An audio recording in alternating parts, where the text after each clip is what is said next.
Hey guys, tonight we slip quietly backward in time, past streetlights and calendars and phone chargers, until you wake up as a human being who owns nothing but your breath, your body, and the thin margin between the two. You open your eyes to grey-blue dawn leaking into a cave mouth, cold air brushing your face, your stomach already asking uncomfortable questions. There's no snooze button here, no 5 more minutes. You are awake because your body says staying alive requires it. Somewhere outside, something large exhales. You freeze. You probably won't survive this. Not the way you live now, anyway. So, before you get comfortable and livelihoods, take a moment to like the video and subscribe, but only if you genuinely enjoy what I do here. And while you're settling in, drop your location and local time down in the comments. I love knowing where in the world people are drifting off with me. Now, dim the lights. Maybe turn on a fan for that soft background hum, and let's ease into tonight's journey together. You lie still, because stillness is the first rule of the morning. Moving too fast wastes energy, and energy is food, and food is everything. Your body is lean, strong in a practical way, built from walking, lifting, squatting, and carrying rather than gyms or mirrors. This is one of those mainstream facts historians agree on. Paleolithic humans were astonishingly fit by modern standards, with dense bones and powerful muscles shaped by constant movement. You don't think of it as fitness. You think of it as, this is what my body needs to do today. The cave smells like smoke, damp stone, and old ash. Fire went out sometime in the night, which happens, and now you feel that quiet disappointment in your chest. Restarting it will be work. Fire is never guaranteed, despite what movies show. You don't casually snap your fingers and get flames. Historians still argue whether early humans reliably made fire on demand or mostly preserved it, like a fragile pet, carrying embers from place to place and guarding them obsessively. Either way, the cold reminds you that warmth is temporary. Around you, others breathe softly. This isn't your cave alone. Solitude is rare and honestly a little dangerous. You share space because shared space means shared eyes, shared warmth, shared chances. Someone shifts in their sleep and mutters, a sound that's half dream, half reflex. Language exists here, but it's still loose, flexible, woven with gesture and tone.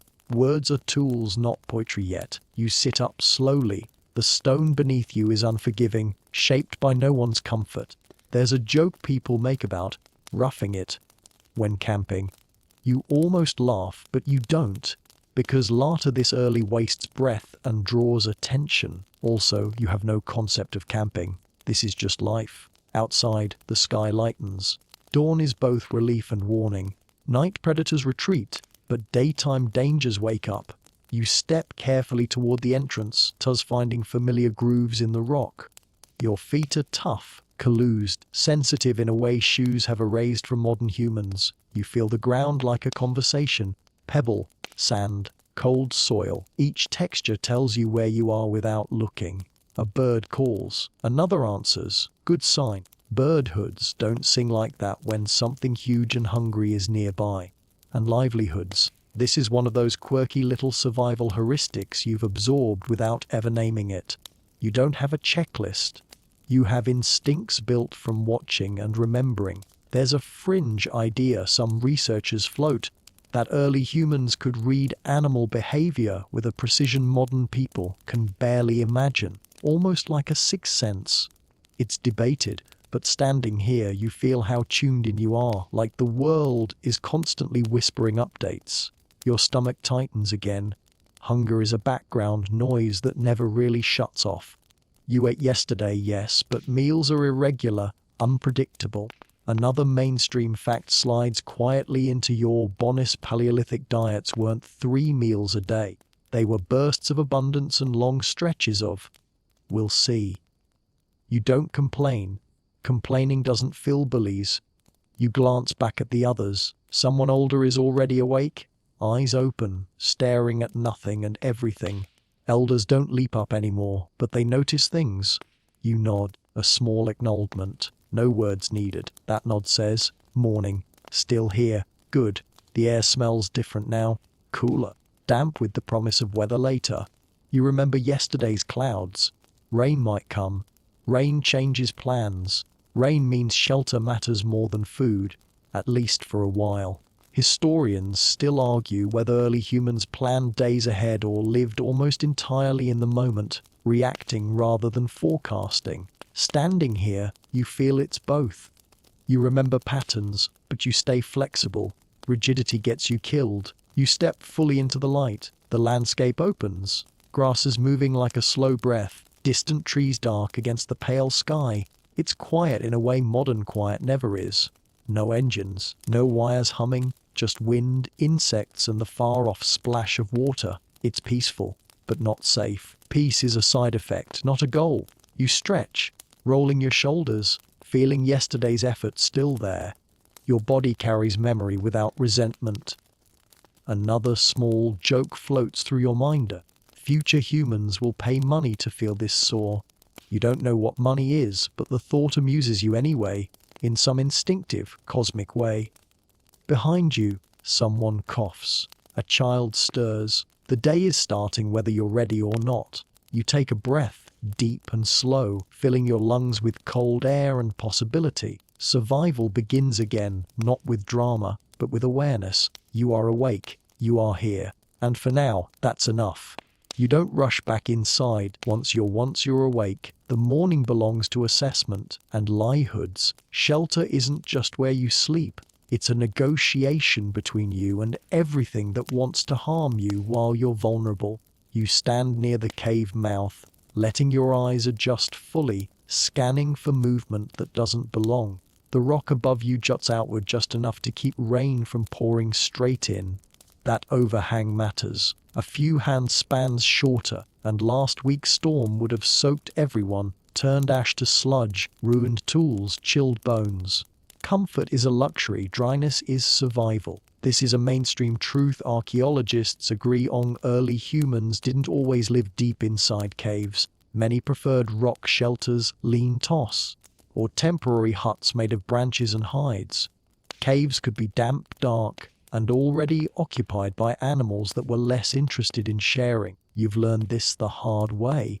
Once, long ago, before you were careful, you followed a cave too far in and met eyes with something that didn't blink first. You still feel that memory in your ribs. You step outside fully now, keeping the cave at your back. Never let shelter disappear from your awareness. Shelter is your reset button. Lose it, and every other problem multiplies. Cold becomes deadly. Rain becomes exhausting. Sleep becomes impossible. There's a reason you always know exactly where it is, even in the dark. The ground slopes gently downward toward a stand of trees. That's good. Trees break wind. They also hide things, which is less good. You weigh this without words, just a quiet internal balance. Historians still argue whether early humans consciously evaluated landscapes the way modern survival experts describe, or whether this was all instinct shaped by evolution. Either way, you feel the calculation humming in you. Behind you, the others begin to stir more fully. Someone pokes at last night's fire pit, disappointed but unsurprised to find it cold. Another wraps a hide tighter around their shoulders. Hides smell faintly of smoke and animal fat. They're stiff in the morning, softening as the day warms. You've slept under worse. Once, when shelter failed, you slept in the open with only brush and luck. You woke up with dew on your eyelashes and a profound appreciation for rocks. Shelter choices are rarely permanent. You move when food moves, when water dries up, when seasons shift. This is one of those quiet realities that modern homes have erased. You don't own this place. You borrow it. There's a fringe idea some researchers like, that early humans had an emotional attachment to specific shelters, returning to the same spots over generations. Standing here, you can believe it. The cave feels familiar, almost friendly, in the way a dependable tool does. You crouch and inspect the ground near the entrance. Tracks. Old ones, mostly. Small hooves, maybe from yesterday, fresh paw prints. No drag marks. Good. You make a mental note anyway. Mental notes are your filing system. You don't write anything down. Memory is muscle here, and you exercise it constantly. A breeze slides past, carrying the smell of water. Not close, but reachable. That's another reason this spot works. Shelter without water is a trap. Shelter too close to water invites insects and bigger problems. You learned that lesson too. One miserable night swatting at biting things you couldn't see, wondering why anyone ever thought lakeside was romantic. Someone younger wanders out, blinking, rubbing their face. They look to you automatically, not because you're in charge, but because you're awake and aware. Leadership here is situational. Whoever sees the problem first speaks first. You tilt your head toward the trees, then toward the cave roof, a gesture that means all clear for now. They nod, shoulders relaxing just a bit. You think about night. Night is when shelter proves itself. Darkness compresses the world. Sounds get louder, distance is shorter. A thin wall of branches feels very thin when something large brushes against it. That's why caves matter despite their flaws. Solid stone doesn't flinch. Still, caves have their own nightmares. Bad air, flooding, surprise tenants. You don't romanticize any of it. Another mainstream fact floats through your mind without label. So many early shelters show evidence of repeated use. Fire pits layered over older ones. Ash built up like sediment. You imagine future humans digging this place up, arguing about whether you stayed weeks or years. Historians still argue about that kind of thing now, you suppose, in some distant echo of thought. The sun climbs higher, just enough to warm your hands. You flex your fingers. They're scarred, calloused, capable. Shelter gave you the chance to sleep, and sleep gave you this moment of readiness. Without it, you'd already be behind, chasing the day instead of stepping into it. You glance once more at the cave, memorizing its shape against the light. Even when you leave, part of your attention will stay tethered here. Shelter is not a place you forget. It's a promise you keep returning to. Quietly, gratefully, until it's time to move on. Hunger doesn't arrive suddenly. It's already been there, waiting patiently while you assessed the world. Now it steps closer, clearing its throat. Your stomach tightens, not in pain yet, just in reminder. And livelihoods. You don't ask what's for breakfast because that question assumes answers. Instead, you ask where can food be today, which is a very different mindset and honestly a little less demanding. You move away from the shelter with purpose, not haste. Calories matter. Every step you take must be worth what it costs. This is one of those mainstream facts archaeologists point out all the time. Foraging and hunting strategies were shaped by energy efficiency. You don't wander aimlessly. Wandering is expensive. You follow paths that feel almost worn into you. Routes you've walked before, places that paid off often enough to earn your trust. The ground here changes texture, firmer soil giving way to softer patches where plants like to hide their useful parts underground. You crouch, fingers digging carefully. Roots, tubers. These are the quiet heroes of survival. Meat gets the glory in stories and livelihoods, but plants keep you alive on the days when hunts fail. There's a quirky but very real detail historians love to mention. Many early humans had teeth worn down not just from meat, but from grit in plant foods, ground in stone tools, or pulled straight from sandy soil. You feel that grit now, already anticipating it. You pull up something small and knobby, sniff it, rub it between your fingers. Smell matters. Texture matters. The wrong plant doesn't just taste bad, it can end everything. This knowledge isn't written anywhere. It lives in repetition, in watching elders, in seeing who didn't get sick after eating what. Historians still argue whether this kind of plant knowledge spread through explicit teaching or simple imitation. From where you stand, it feels like both, braided together. You eat a little, not everything. That's another rule. Leave some. The ground remembers generosity. Also, you might come back. You chew slowly. The taste is earthy, slightly bitter, not unpleasant once you accept it. Hunger softens enough to quiet down, not enough to leave. That's fine. Hunger that's completely gone can make you careless. A sound catches your attention. Movement in the brush. You freeze, chewing paused mid-motion. A small animal darts out, then stops, nose twitching. Not big enough to be worth chasing right now. Chasing is a commitment. You let it go, watching it vanish again. You'll need more than impulse today. Further on, you spot signs of fruiting plants. Berries, maybe.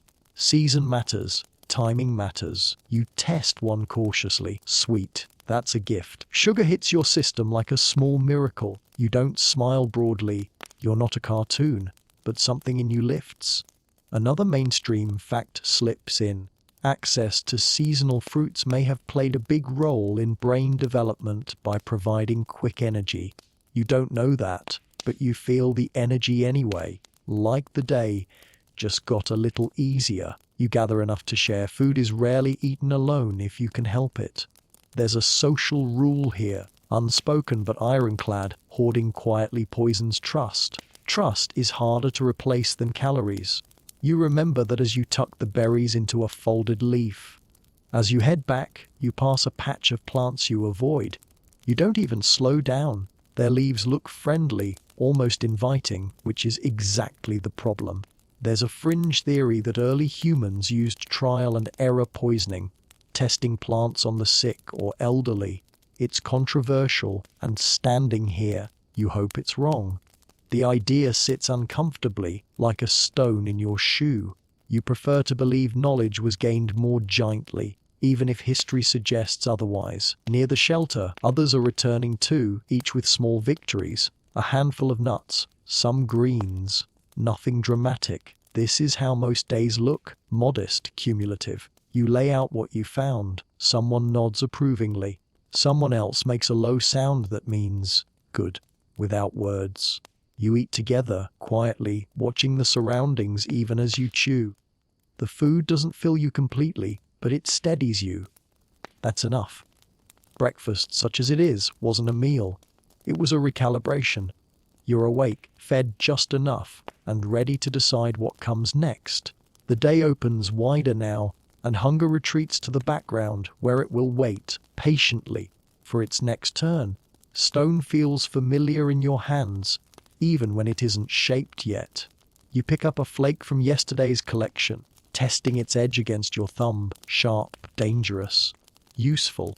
It could slice meat, shave wood, carve a groove in bone, or turn a stubborn hide into wearable armor. Every day, you handle tools with a respect modern humans reserve for expensive electronics. Except here, failure means more than inconvenience. It means hunger or injury, maybe even death. This is one of those mainstream facts you already know. Stone tools, like hand axes and scrapers, defined early human life for hundreds of thousands of years. The craftsmanship varies. Some pieces are beautifully symmetrical, others are purely functional. You don't care about symmetry today, you care about function. But still, there's a small thrill in shaping stone, a quiet pride. Even the smallest edge can make the difference between catching supper and going hungry. You start chipping at a larger rock, creating a flake deliberately. The sound is subtle but satisfying. It echoes lightly off the cave walls, though today your work is outside near the fire pit. You've watched this process dozens of times, and yet every strike feels momentous. There's a fringe theory some anthropologists toss around, that early humans experienced a sort of meditative focus while making tools, a trance-like concentration that strengthened mental acuity over generations. You feel it now, shoulders steady, eyes locked, even as your mind drifts to other things. Yesterday's rain, the stubborn tuber you couldn't dig up, the way the sun warms your back. Historians still argue whether tool making was taught systematically or picked up almost entirely by imitation. For you, the line is blurry. You watch, mimic, adjust, repeat. Every flake that flies off the core is a lesson in physics, patience, and your own muscle memory. Your fingers sting lightly from repeated strikes, but you barely notice. Discomfort is a constant companion anyway. You've learned to let it exist without letting it control you. Nearby, someone younger mimics your motions. They're awkward, impatient. You don't intervene. Teaching often comes this way. Observation first, correction later. One mistake could dull a flake or ruin a blade, but the lesson itself is inexpensive.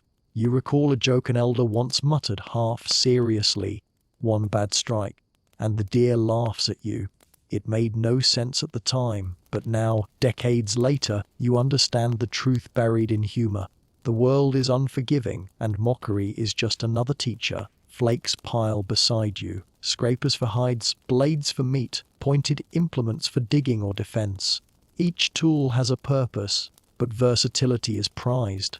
You test a small scraper on a piece of bark. It shaves cleanly. That piece of bark could become part of a bundle, maybe even part of shelter reinforcement. Every tool you produce extends your capacity to manipulate the world slightly more effectively. Your gaze drifts to the cave mouth and the pale sky beyond. Fire needs tending, animals need tracking, berries and roots need collecting. Tools are preparation, rehearsal for every moment when life demands precision. You weigh stones in your palm, imagining the next hunt, the next task, the next obstacle. Even a day that seems calm now brims with invisible calculations, like a chessboard laid across open terrain. A small, almost imperceptible sound, a bird landing, a branch snapping, reminds you that the world is alive, and your tools are just part of the conversation. You adjust your flake, examine the edge, and nod to yourself. This is skill, survival made tangible. You pocket a few finished blades carefully, knowing that each one is a temporary advantage, a borrowed certainty in a world that offers very few. Even as you work, you can't fully separate enjoyment from necessity. There's a strange satisfaction in seeing raw stone yield to your will. Some researchers argue that early humans derived a kind of aesthetic pleasure from shaping tools long before art as we know it appeared. It's debated. For you, it's simple as sharp edge means another day survived.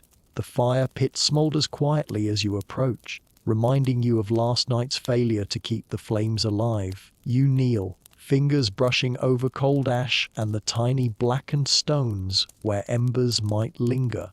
Fire isn't just warmth, it's light, protection, a way to cook what you've gathered, a barrier against things that stalk the dark. Without it, the cave feels less like a home and more like an open invitation to trouble. That's a mainstream truthing fire transformed human survival, giving early people both physiological advantages and social cohesion. But managing it, keeping it alive, feeding it, transporting it, requires attention, planning, and a little luck. You strike two stones together carefully, sparks scatter, one lands, smoldering, you blow lightly, it catches. You exhale relief into the morning. That single flicker, barely visible at first, holds the promise of warmth and cooked meals. Fire is seductive, and livelihoods. You've known nights when you watched it mesmerized, and mornings when its absence made the air feel twice as cold. There's a fringe idea that early humans may have treated fire almost like a domestic pet, carrying embers carefully from place to place. It's debated, but holding that tiny glow in your palm feels almost sacred, like you're cradling a small, wild creature. Historians still argue whether fire making was an individual skill or a community responsibility. Today it feels both. You kneel beside the pit, and someone younger approaches, offering dry kindling. You nod, no words are needed. Cooperation is efficient. Fire is one of the few necessities that demands attention as a group. Everyone's life depends on its persistence. The morning breeze carries the smell of damp earth and smoke. You work carefully, arranging twigs, small branches, and larger sticks in a cone around the ember. The first flames curl upward, shy but determined. You feel the heat on your hands and face, and there's a tiny, almost childish thrill. Survival is never glamorous, but moments like this make it feel worth the effort. Once the fire is steady, you glance around. The cave walls catch the light, flickering shadows dancing across ancient markings and scratches. Those markings are older than you, and yet part of the same story. The fire creates patterns and warmth simultaneously, something practical yet profoundly aesthetic. You feel a quiet connection to those who tended flames long before you, imagining hands striking stones in their own caves, chasing sparks just like you. You add larger sticks, feeling the rhythm feed the flame. Watch it grow, listen to it crackle. Fire demands attention, but it also gives something intangible: security. Predators are hesitant near it, insects are less aggressive. The cold doesn't bite as sharply. That reassurance is subtle but vital. Some anthropologists suggest early humans may have used fire as a tool for social bonding as much as survival, gathering around it to share stories, plan hunts, or simply watch its unpredictable movements. It's plausible. You can see it now, even in your half-conscious, morning-stiffened body. A slight gust tests your patience, sending smoke into your eyes. You shift sticks, shield embers with a large stone, and maintain control. Fire is temperamental.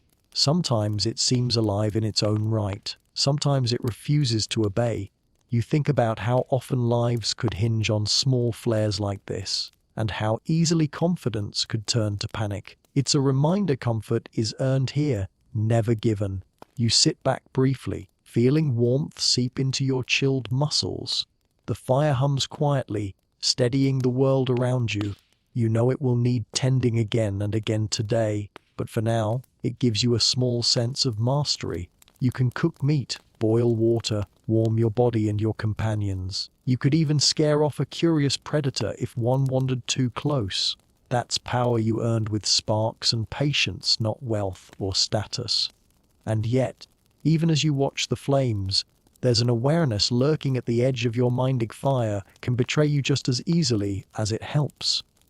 Smoke reveals location. Sparks ignite dry brush, and careless hands can destroy what took hours to nurture. Historians still argue about the extent to which early humans feared their own fires, and perhaps that fear kept them sharp, attentive, respectful. For now, respect is enough. You lean forward, feeding the flame, feeling alive in a world that is still, in many ways, indifferent. You leave the fire to its steady work and step into the open boots. Or rather, bare feet hardened over years, pressing into the cold morning soil. Today, like most days, is about movement, covering distance, tracking animals, and being ready to pivot if the world throws something unexpected your way. Hunting is rarely dramatic. It's a series of small, calculated decisions repeated endlessly. You trudge, eyes scanning, nostrils flaring subtly. The wind carries hints of moisture, perhaps a nearby river, perhaps just the scent of earth warming after dawn. Every detail matters. Mainstream studies show that early humans were endurance specialists, often walking dozens of kilometers a day, following game and seasonal resources. You feel that fitness in your muscles, which remember every hill, every rocky pass, every slippery slope. You don't call it fitness, you call it being prepared, which is more accurate. A poorly timed sprint could cost your next meal, or worse. The bushes rustle. You pause, hand raised. A rabbit. A small deer. Nothing emerges immediately, but you mark the location mentally. Movement tells a story. Observing, recording, adjusting, all without writing a single note. There's a fringe idea that some Paleolithic humans could predict animal behavior almost intuitively, reading subtle cues in footprints, broken branches, or even the tilt of grass blades. It's debated, but sometimes it works well enough to save your life or fill your stomach. You approach a ridge. From here you can see farther, catch a glimpse of a herd, maybe a lone stag, maybe nothing at all. Hunters aren't just patient, they are alert, flexible, and willing to accept failure. Historians still argue whether successful hunting required fully conscious strategy or evolved instinct. But standing here, you rely on both. Every step is measured, every sound catalogued, every shadow noted. The sun climbs a little higher. Light spills across the landscape, casting patterns that help you judge distance, wind, and cover. You follow a line of broken branches and flattened grass, signs of recent passage. Your pulse quickens subtly. You don't rush, but your body readies for action. Today's hunt is small game. The larger animals require more preparation, more risk. You smile slightly at the idea of modern hunters calling a short walk in the woods exercise. Hours pass, each movement deliberate. You crouch low, barely breathing, eyes on a cluster of deer drinking at a distant stream. You weigh distance, slope, wind. Small errors are costly. One wrong step could scatter the herd. You inch closer, careful, calculating, using every bit of terrain for concealment. Your heart beats steady, your stomach, now satisfied by breakfast plants, allows patience instead of panic. Eventually, you find the opportunity. A clear line of sight, a shot if you have the right tool, timing if the animal doesn't spook. But you wait, because haste is expensive. This moment teaches a lesson in restraint, one your ancestors lived repeatedly. There's a fringe argument among researchers that early humans may have communicated subtly during hunts. Gestures, subtle sounds, signals invisible to outsiders. It's debated, but you feel it now, a silent choreography with companions nearby, though neither of you speaks aloud. Finally, the herd shifts. You make a choice. The hunt begins. It's a mix of skill, timing, and luck, and as the day stretches forward, you feel the rhythm of pursuit not as entertainment, but as a way of life. Every muscle remembers, every breath counts, every step is a calculation. The landscape itself is part of your strategy. Every hill, every tree, every shadow is a partner or an opponent. By mid-afternoon, whether successful or not, you've walked miles, observed patterns, and practiced patience. Survival is cumulative. Today, you're building experience as much as food. Hunger and vigilance dance together, subtle but constant companions, and the rhythm of your life. Long days, measured steps, repeated observation, presses onward like an endless, quiet march. The hunt, successful or not, concludes with another challenger sharing what you have. Meat, though not abundant, is the currency of trust, social standing, and survival. You carry the small deer back toward the shelter, careful with every step. Branches snap, rocks crunch underfoot, and your shoulders ache under the weight, but none of it matters as much as getting home intact. Mainstream anthropology tells us that early humans depended on meat sharing to strengthen bonds and ensure the survival of the group. One careless or selfish act could ripple through a community, leaving individuals vulnerable to starvation.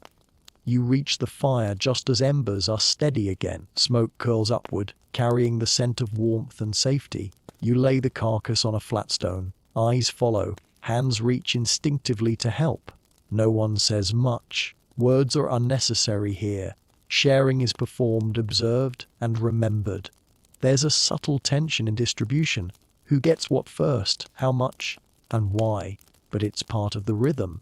You feel the weight of responsibility. Social rules govern even the smallest meals. Fringe studies suggest that some groups may have used subtle gestures or positioning around the fire to signal hierarchy or contribution. It's debated and livelihood, but careful observation confirms the pattern. Survival is social as much as it is physical. Historians still argue whether these rules were formalized or instinctive, but you know the consequences through experience. You carve portions, handing them to the elders first. Their approval, or lack thereof, is immediate and clear. Children receive the softest cuts, the ones easiest to chew and digest, and adults take larger, tougher portions, tougher cuts that require endurance and skill to handle. You notice a younger member of the group eyeing a particular lean section. A small nod acknowledges the understanding. Patience earns reward, respect earns trust. As the group eats, you watch reactions. Some silently chew, eyes forward, ears tuned to distant sounds. Others glance at the horizon, alert to predators or wandering scavengers. Every bite is a reminder that life isn't secure, even in the warmth of familiar faces. You taste the meat and notice the texture, the smoky char from the fire, the effort behind it. Humor bubbles quietly in your mindy. Future humans will pay for this taste in restaurants with lights and meanness and chairs.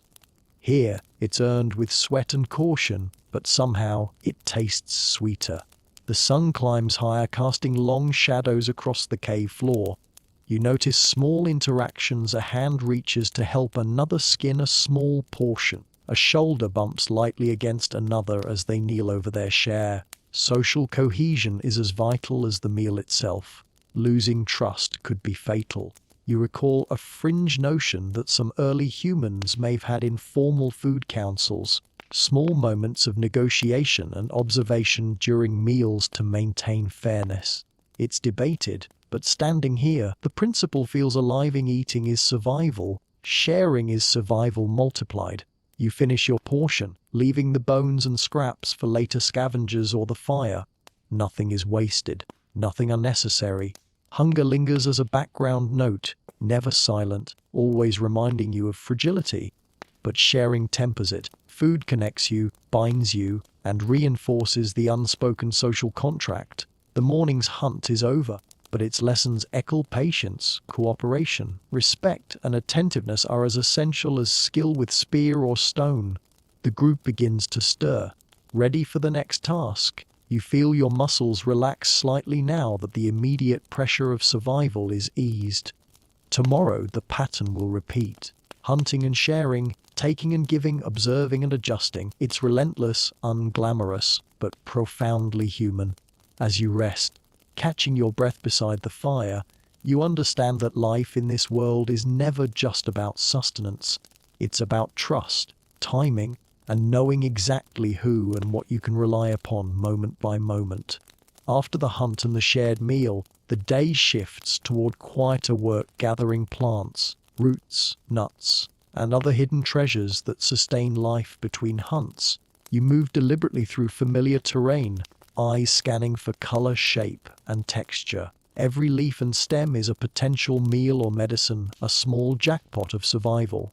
Mainstream anthropology highlights that plant knowledge was critical, sometimes more critical than hunting, because it offered consistent calories and micronutrients that meat alone could not provide.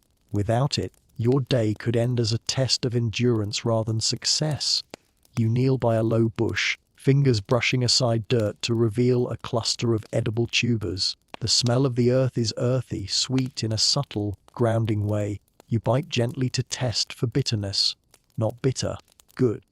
You slice carefully with your stone blade, avoiding injury, and tuck the tubers into a folded leaf for transport. Fringe studies suggest that some early humans may have developed a sort of proto-botany, memorizing hundreds of species with nuanced knowledge of seasons, ripeness, and toxicity. It's debated, but your own experience feels similar.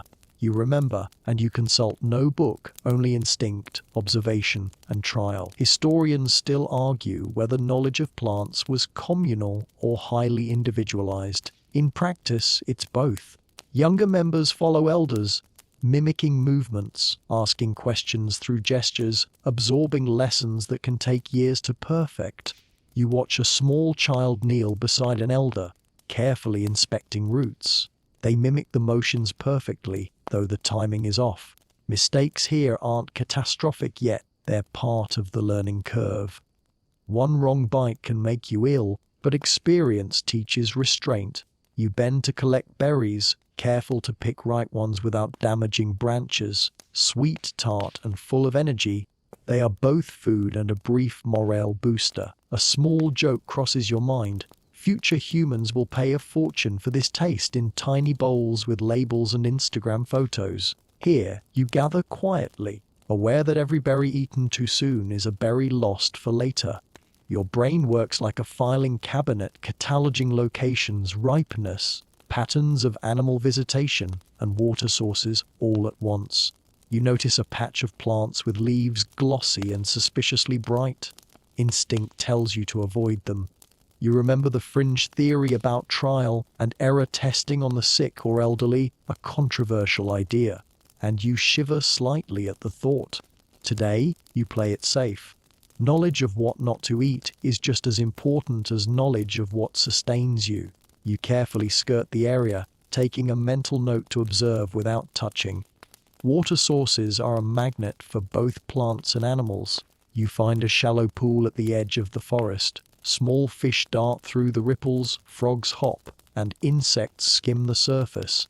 The plants here are abundant, juicy, and potent. You gather carefully, mindful of roots that might regenerate, and leaves that provide nutrition or medicinal properties.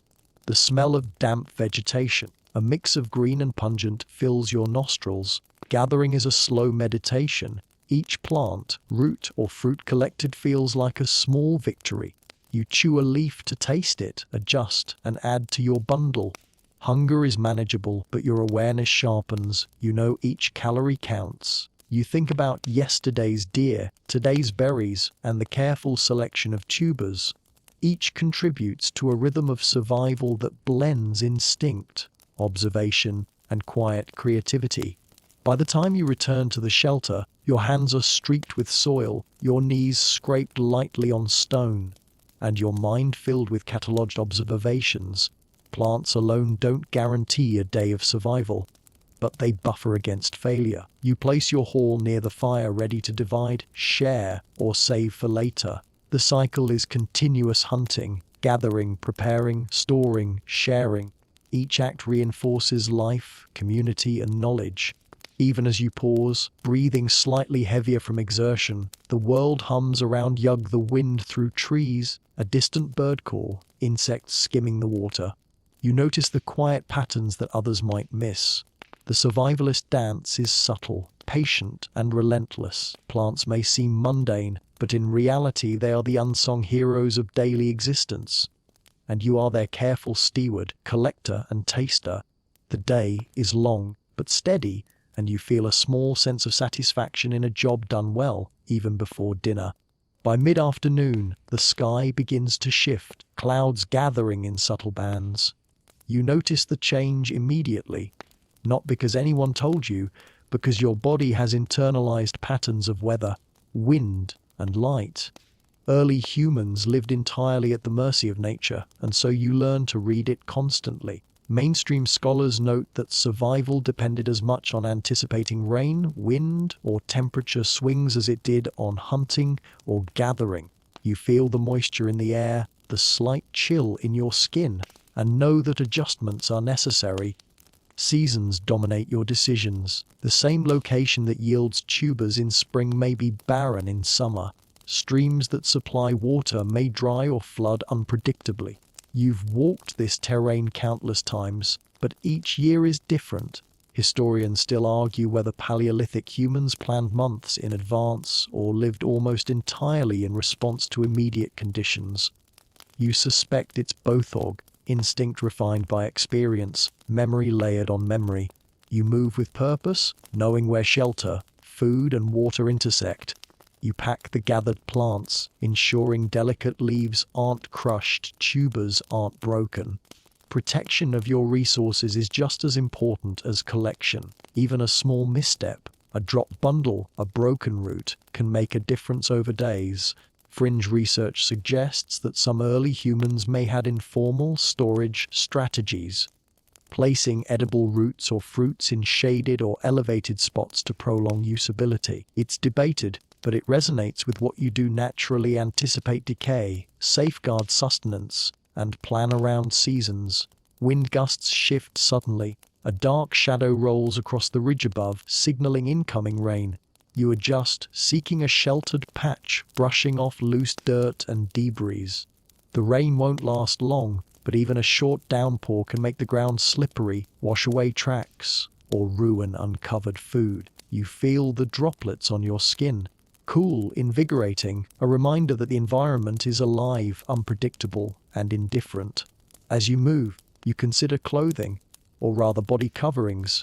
Your skin is partially painted with natural pigments, an odd mix of ritual, symbolism, and practical protection from the sun. Hides wrap your shoulders, knotted crudely but effectively. Mainstream anthropology confirms that clothing served both functional and social purposes: warmth, protection, and identity. Fringe studies suggest some pigments might also repel insects or prevent sunburn. Historians still argue about how intentional these protective measures were versus accidental or aesthetic. For now, you adjust your hide. noticing the scent of smoke from earlier fires mingling with earth and plant aromas. You pause at a small hill to scan the horizon. The clouds darken, but movement below in a grove of trees catches your eye. A deer grazes, oblivious to your presence. You shift slightly, aware of how the slope, wind, and foliage provide natural concealment. Hunting in variable weather is a careful dance act. Timing, observation, and patience matter more than speed. You think about yesterday's hunt, the successful steps and small errors. Experience teaches resilience, it teaches attention. The raindrops increase, pattering lightly on leaves. You shelter under a tree, pulling your bundle close.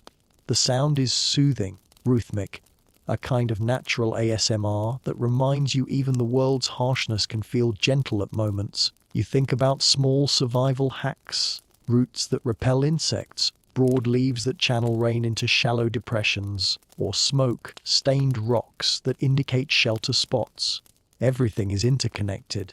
Fringe anthropologists suggest that early humans may have observed animal behavior to predict weather, a technique that remains debated but plausible. You do it instinctively, noticing which birds are quiet, which insects stop moving, which wind currents shift. By the time you reach the main shelter again, the rain is lighter and the ground is slick. Your footprints, visible in soft mud, trace your path, evidence of movement, effort, and careful choices. Survival is relentless adaptation, adjusting to weather, seasons, and changing landscapes. The cave awaits, warm and protective. You've spent the day balancing danger, energy, and opportunity, learning once again how small, repeated decisions define whether you thrive, endure, or falter. The cave feels welcoming as you step inside, damp mud underfoot giving way to familiar stone. You adjust your hides, pressing them snugly against your body. Clothing in your world is never purely decoration. Every layer serves a purpose: warmth against cold mornings, protection from sunburn during midday, a barrier against scratches and insect bites. Mainstream research shows that early humans relied on animal hides, plant fibers, and even feathers to construct garments that were practical first, ornamental second. You tug at a loose knot, feeling the texture of tanned leather against your skin, appreciating the durability of something crafted through patient labor. There's more to these coverings than just survival, though.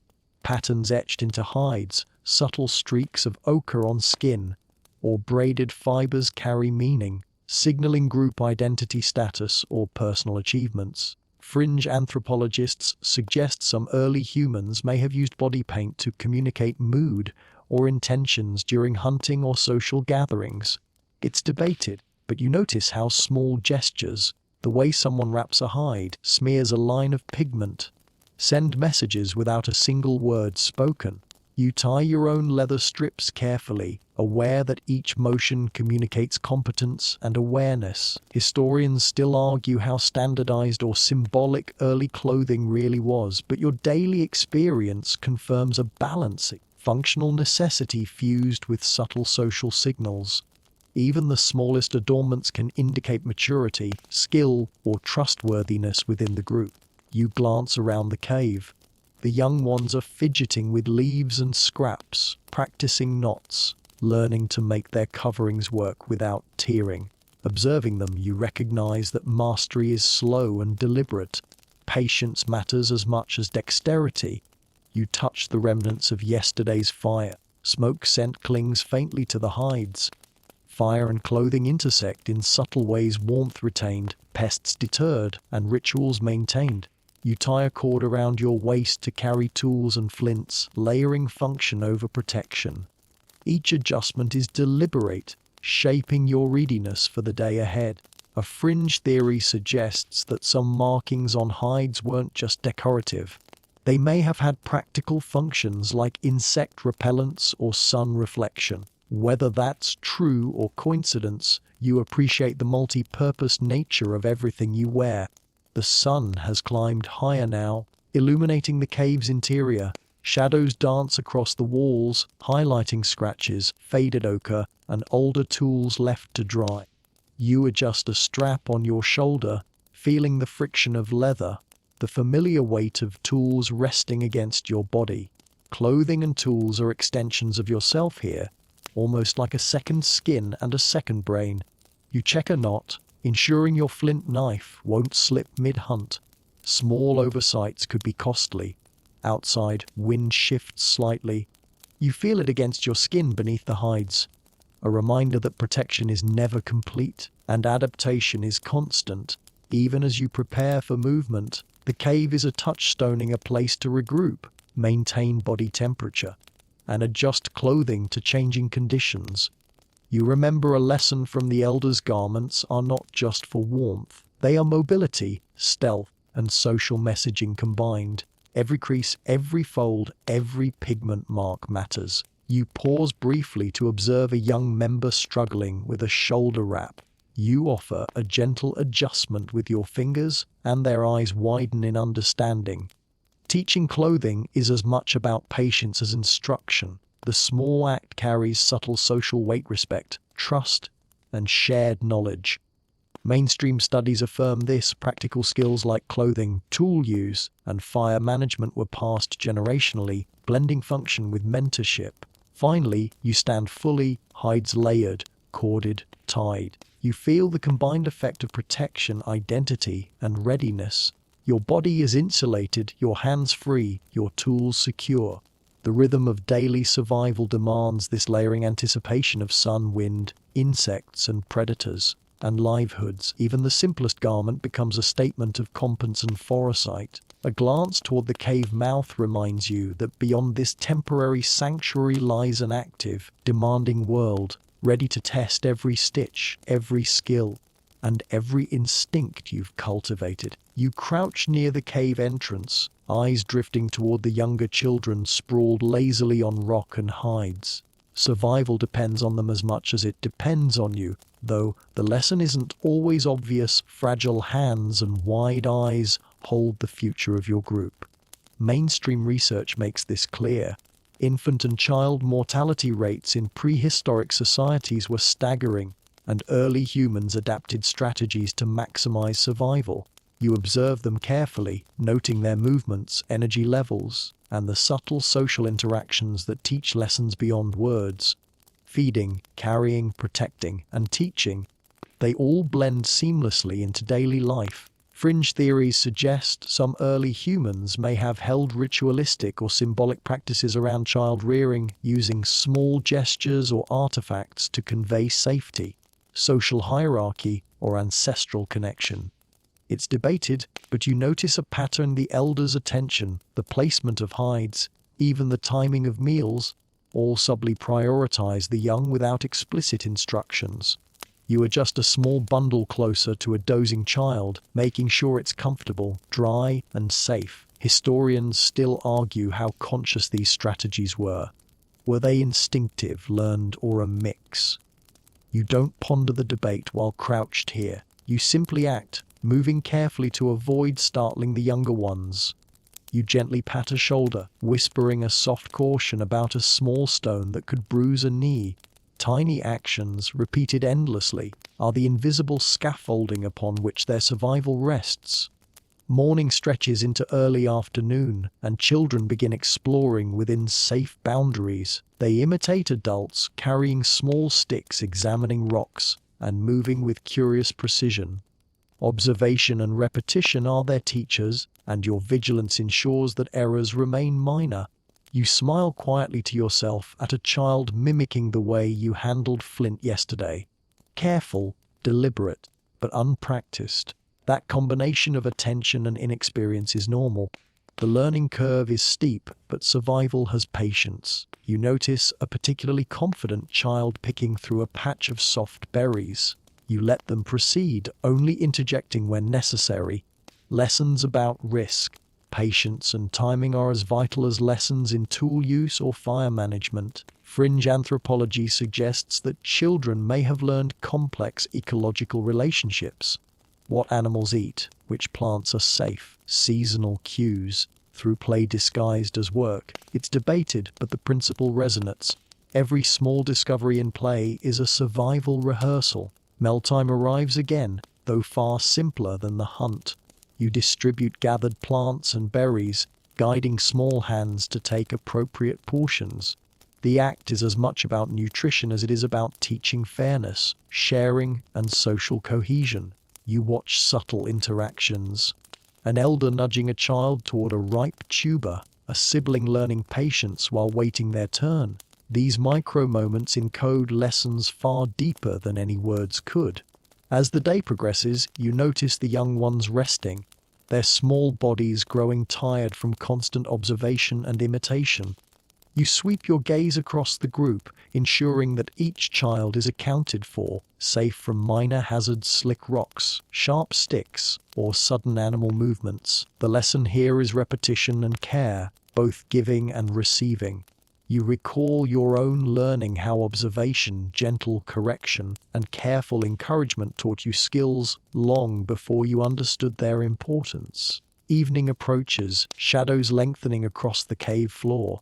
Children start to settle near the fire, their energy waning, bodies curled in protective positions. You ensure each is comfortably positioned, protected from wind and cold.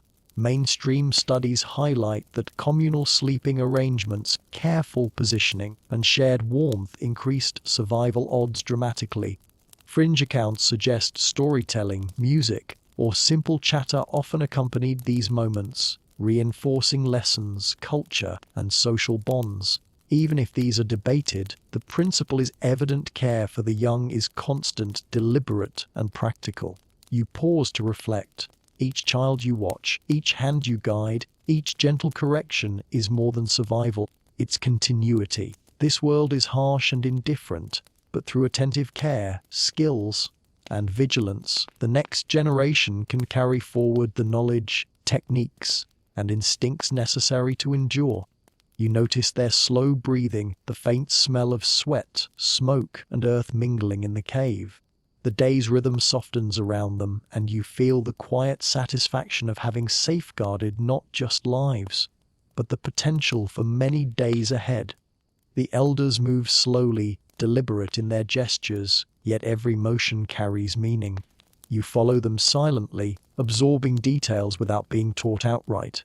This is how learning happens, through observation, repetition, and subtle correction rather than lectures or instructions. Mainstream research agrees that early humans relied heavily on this method, especially for skills like tracking, tool making, or fire management. You notice every hand motion, every cautious step, every pause to inspect the environment. Each carries lessons you internalize without thinking. Sometimes, the guidance is almost imperceptible. An elder adjusts a bundle of twigs, shifts a child's stance, or points faintly toward a stream. You mimic these gestures, understanding the purpose behind them. Fringe studies suggest that early humans may have used silent, almost ritualized teaching methods to convey complex skills efficiently. While debated, the principle resonates: observation often carries more weight than words, and subtle correction shapes behavior in ways that formal instruction cannot. Historians still argue whether structured teaching existed, or if all learning was purely experiential. From where you stand, the difference seems academic. The process feels natural, flowing like water over rock. You move alongside the elders, tracking animal signs, noting patterns in plant growth, and observing terrain changes. Every action is a lesson, every glance a hint. You begin to understand timing, sequence, and consequence without anyone spelling it out. You notice a young adult carefully scraping a stone, trying to shape it into a blade. The elder watches silently, stepping in only when emotion threatens to ruin the flake. You see the balance between independence and intervention, a rhythm repeated endlessly in your group. Mistakes are allowed within limits, teaching caution and resilience. You recall a small joke from long ago. One false strike and the deer gets smarter. It's absurd, yet somehow true. Lessons carry humor as lightly as they carry warning. Water nearby gurgles faintly, a reminder that learning includes observation of the broader environment.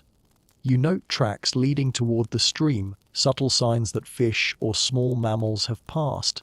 Even a tiny shift in the soil tells stories. The elders pause, teaching without speaking, and you absorb it all, feeling your understanding deepen with each silent interaction. Fringe theories suggest early humans may have read these subtle cues almost like a language of nature. Contested, but plausible. You mimic the elders' hand movements, inspecting broken branches, flattened grass, and animal droppings. Each tells a story: when the deer passed, what direction it took, whether the fruit has been eaten. Knowledge is cumulative. You notice how repeated observation refines your instincts. You see a twig bend slightly and know a small animal recently passed. You smell faint moss and deduce water is nearby. Every day reinforces this pattern, and each small detail is catalogued unconsciously. Teaching isn't confined to formal moments. It occurs mid-task, during meals, while repairing hides or tending fire. You notice subtle corrections to posture, pressure, and technique, often unnoticed by the learner until they internalize the skill. These micro-lessons compound, shaping competence without drawing attention. Mainstream anthropologists agree that these methods were efficient and durable, and you see the proof in your own growing proficiency. By afternoon, you've absorbed hours of observation, your muscles echoing the elders' movements. Your eyes are tuned to subtle environmental cues. You pause to reflect on how patience and vigilance can transfer knowledge silently, shaping not only survival skills but also the rhythms, timing, and understanding that allow a community to endure. Each day, this unspoken curriculum repeats, layering insight upon instinct, creating a web of competence and resilience that binds your group together. Sound drifts through the cave entrance as the day stretches forward. Words are minimal here, gestures and vocal cues far more important. You speak sparingly, relying on nods, glances, and inflection to communicate. This is how language likely evolved, gradually, contextually, and as a tool for survival rather than art. Mainstream research suggests early humans used proto-language, a mix of vocalization, gesture, and shared understanding, long before complex speech existed. You feel it now, the delicate balance between clarity and subtlety, between instruction and instinct. A young hunter points toward a distant ridge, voice barely audible, a low sound that communicates observation without disturbing potential prey. You nod. The gesture confirms shared attention. This subtle coordination allows the group to function efficiently without alarming animals or drawing predators. Fringe research posits that these early communication methods may have included tonal variation to indicate urgency, direction, or social cues. It's debated, but you notice the precision: a slight change in pitch conveys meaning instantly. Historians still argue how complex these systems were, but you sense their sophistication. Language is less about grammar here and more about timing, context, and the ability to coordinate with others. You mimic a hand movement indicating caution to a child, and they freeze just as subtly, eyes wide. Communication is a living thing, shaped by necessity, observation, and feedback. Later, you gather around a shallow pool to discuss observations of animal patterns. Conversation is sparse but purposeful, pointing to tracks, mimicking movements, signaling recent activity. You realize that much of early human communication functioned as a combination of storytelling and reporting, each gesture layered with context. Fringe anthropologists suggest that early narratives were as much practical as they were social. Early humans may have told stories to convey survival-critical information. It's plausible. You feel the truth of it as each nod and glance transmits knowledge. You crouch to inspect a footprint, running a finger along its curve, noting depth and direction. One of the elders hums softly, a subtle sound that marks approval and caution simultaneously. Mainstream studies indicate that these moments, combining observation, sound, and gesture, formed the foundation for early storytelling. Each story wasn't just entertainment, it was survival. You internalize the lesson quietly, aware that missing a subtle sign could have consequences. A small joke surfaces in your mind: future humans will pay for GPS and Google Maps, while you navigate entirely by smell, sound, and footprint. Humor here is quiet, tucked into reflection. Survival requires focus, but laughter eases tension, subtly reinforcing group cohesion. Fringe theories suggest proto-laughter may have served as both social bonding and stress relief, a small but persistent hypothesis debated in anthropology circles. You feel its truth regardless. Evening approaches and shadows lengthen across the cave floor. You gather the young ones close, pointing toward a collection of tracks and markings. Gesture, touch, and sound communicate the story who passed when, where, and what they left behind. Language here is not fluid sentences but tapestry of signs, rhythms, and shared understanding. Historians still argue whether this counts as language proper, but the group functions perfectly, transmitting knowledge efficiently across generations. You settle near the fire, eyes reflecting the flames as you replay the day's lessons silently. Observation, mimicry, subtle vocalizations. This is how knowledge is preserved. Each child, each younger adult absorbs it all, and you realize that communication is not just about conveying fact, it's about embedding survival into body, mind, and community. The day's sounds, gestures, and shared understanding form invisible threads that keep everyone alive, aware, and prepared. The sun dips lower now, and the light takes on a golden hue, stretching shadows across the cave entrance. Evening isn't dramatic. It's gradual, a slow reminder that the world keeps moving even when you stop. You shift slightly, feeling the subtle chill creep along your arms and legs. Mainstream research confirms that early humans timed their activity around daylight, balancing hunting, gathering, and rest. There was no artificial lighting. Dusk demanded attention, awareness, and adaptation. Every shift in the sun's angle marked the transition between activity and vigilance. You notice small animals returning to cover, insects hiding, birds roosting. Movement slows, and with it comes a quiet sense of rhythm. Fringe theories suggest that early humans may have recognized subtle environmental cues at dusk to predict weather, predator behavior, or animal activity. While debated, you feel the evidence in instinct. The wind shifts slightly, the air smells different, and even the birds' calls change. You adjust your position near the fire, ready to respond if the environment demands it. Historians still argue whether these observations were consciously analyzed or instinctive. For you, the line is irrelevant. Your body and mind act together, reading patterns as naturally as breathing. You glance at the younger members of the group, noticing their curiosity and restlessness. Evening offers lessons in patience as much as it offers time to process the day's labor. You allow them space to observe, learn, and absorb, intervening only when necessary.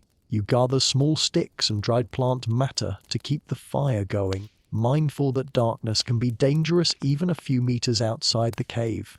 Fire is a constant companion, providing light, warmth, and psychological reassurance. Fringe research suggests that early humans may have also used fire as a subtle social regulator, signaling safety and prompting group cohesion in the fading light. The fire crackles, smoke curling gently upward, casting long, flickering shadows that make the cave feel both alive and protective. Meal preparation follows. You tend to a small portion of yesterday's catch, roasting it over coals that glow steadily. Hunger is present but muted. The focus is on careful distribution and planning for the next day.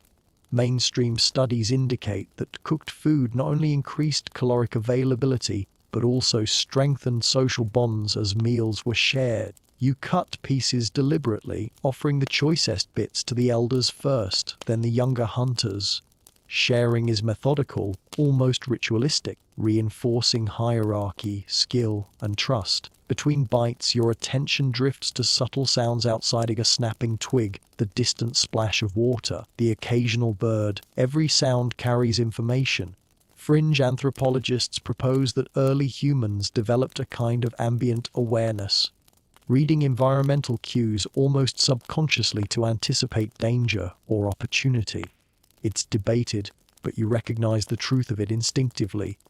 Your head tilts slightly with each sound, and your hands rest lightly on tools ready. As evening deepens, shadows grow long, and temperature drops. You adjust hides, ensuring everyone near the fire is covered, warm, and comfortable. Patience is essential. Too much movement can spread cold. Too little attention risks accidents.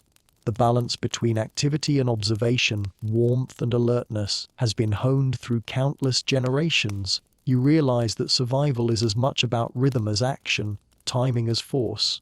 Finally, the group settles, the young ones curling near the warmth, the elders reclining with quiet satisfaction. You sit near the fire, feeding it gently, feeling its heat seep into tired muscles. The sky darkens gradually, and the quiet is punctuated only by occasional movement or sound in the surrounding brush. Evening is a teaching moment, a pause that blends vigilance, reflection, and rest. You let your mind wander briefly, appreciating that even in hardship, there's structure, pattern, and a subtle beauty in survival. Night arrives fully, but it isn't sudden. The sky deepens to indigo, and stars scatter like faint scratches of light across a black canvas. You feel them more than see them. Cold air brushing exposed skin and livelihoods. Distant sounds of nocturnal creatures and the gentle crackle of the fire that anchors your senses. Mainstream research shows that early humans were primarily diurnal, but relied heavily on fire to extend safe activity into the night. Darkness compresses the world, heightens awareness, and demands patience. You feel that compression keenly, every shadow and sound amplified. The cave feels alive with tiny noises, dripping water, shifting stones, the low murmur of your companions settling in. You watch the youngest ones twitch and murmur in sleep, the faint smell of sweat and smoke mingling with earth and hides. Fringe studies suggest that early humans may have had quiet rituals at night, soft songs humming or murmured observations to soothe children and maintain cohesion. It's debated, but the effect is tangible. The cave hums with a subtle rhythm, calming, safe, familiar. Historians still argue how much structured nighttime activity existed versus instinctive rest, but here the line blurs. You keep a light vigil near the fire, ready to adjust embers, shift hides, or respond to sudden sounds. Your hands rest lightly on tools within reach, a reflexive measure learned over countless nights. Survival is never entirely passive. Every creak, rustle, or distant splash carries information. You lean slightly forward, listening, sensing patterns you've memorized, the cadence of wind through rocks, the distant call of owls, the subtle movement of small mammals. You glance at the fire, noticing sparks curling upward, their trajectory altered by the night's cool air. Even a small flame becomes mesmerizing in darkness, both hypnotic and reassuring. Mainstream anthropologists note that fire provided not just warmth and protection, but psychological comfort, a focal point that encouraged relaxation without compromising alertness. You add a small stick to the coals, coaxing the flame gently. The act is meditative, reinforcing calm control in a world where impulsive mistakes can be fatal. Your thoughts drift to the younger hunters, practicing their skills silently in the shadows. They mimic your gestures from the day, adjusting flints, inspecting tracks, moving quietly around the fire's edge. You allow them this quiet rehearsal. Fringe theories suggest that nighttime practice may have been a way to train observational skills without the pressure of immediate danger. It's debated, but you notice the difference: subtle skills sharpened, errors corrected unconsciously, instincts reinforced. A distant howl or rustle reminds you of the outside world's constant presence. Predators patrol beyond sight, and even the smallest noise may signal opportunity or threat. You feel a thrill, not fear. Alertness and preparation are survival. You shift slightly, ensuring the fire remains protected from wind and moisture. Every movement, measured and deliberate, reinforces control over a world that is unpredictable. Sleep approaches slowly for adults, but vigilance remains constant. You adjust hides, tuck small tools within reach, and observe the subtle breathing patterns of your companions. Learning, safety, and reflection all persist even in stillness. Mainstream studies note that early humans often slept in shifts, a communal strategy to maintain overnight security. It's a rhythm you feel in your own body, a quiet alternating of alertness and rest. Finally, as the night deepens and stars blaze overhead, you settle closer to the fire, letting warmth seep into your tired muscles. The cave, the fire, the sleeping group, and the distant forest form a protective web. You allow your mind to drift, appreciating the subtle patterns of life, the lessons of the day, and the quiet satisfaction of survival repeated successfully. Night is never idle. It is reflection, preparation, and quiet vigilance woven together into the continuous story of existence. The first hint of pre-dawn light touches the horizon, pale and hesitant, brushing the tops of distant trees before the sun itself rises. You notice it first as a shift in color, then as a subtle warming of the air. Mainstream research indicates that early humans were highly attuned to these transitions, adjusting hunting, gathering, and movement based on minute environmental cues. You feel the rhythm of the day beginning, the silent prompt to action that repeats endlessly. You rise slowly, careful not to disturb the younger ones. Hides shift under your weight, embers flare gently, and the cave breathes with quiet life. Fringe theories suggest that early humans may have treated the first light as a marker for ritual or reflection, perhaps quietly acknowledging survival and continuity. It's debated, but you sense the significance instinctively. Dawn is both opportunity and warning. You move toward the cave entrance, scanning for animal activity, subtle movements, and wind changes. Historians still argue whether early humans consciously tracked celestial patterns or relied almost entirely on instinct. But standing here, the line feels irrelevant. Your senses are tuned, memory cataloging tracks, scents, and wind direction. Every morning is a rehearsal of awareness as soil moisture, broken branches, distant water sounds, and subtle animal calls. You note which paths are safe, which require caution, and which might lead to fresh game or edible plants. You step lightly across cold stone and soft earth, reaching a ridge where you can survey the surrounding landscape. Movement is deliberate, conserving energy while maximizing observation. Small details, broken twigs, flattened grass, even the slight bend of a leaf, tell stories of passing animals or shifting weather patterns. Fringe studies propose that early humans could read these micro-indicators almost like a language, though this remains debated. Your own experience confirms it. Keen eye and careful interpretation can distinguish survival from failure. The young hunters are awake now, stretching, mimicking movements observed over countless mornings. You guide them subtly, correcting posture, pointing to tracks, or adjusting grips on small sticks. Observation is teaching, and teaching is survival. Mainstream anthropologists emphasize that skills like tracking, stealth, and environmental awareness were learned primarily through apprenticeship and mimicry, not verbal instruction. You watch as patterns imprint in their minds, reinforcing instincts that will serve them for years. Nearby, a small pool shimmers in early light. You notice insects skimming the surface, leaves floating lazily, and small ripples from fish or amphibians. Water is both resource and information source. Reading it gives insight into predator, and weather patterns. Fringe theories suggest early humans may have used subtle cues from water movement to anticipate animal behavior. A contested idea, but practical enough to be observed daily. You kneel, touch the cool water, and take mental notes on its clarity, depth, and access points. A quiet moment passes, the forest alive with the faint calls of morning birds and the rustle of awakening mammals. Every sound is data. You inhale deeply, smelling damp earth, leaves, and smoke from last night's fire. Sensory input is as critical as memory. Historians still argue how conscious these observations were, but repetition embeds them as instinct. You can read the forest before moving, which paths are safe, which areas recently visited by prey, and where wind might carry your scent.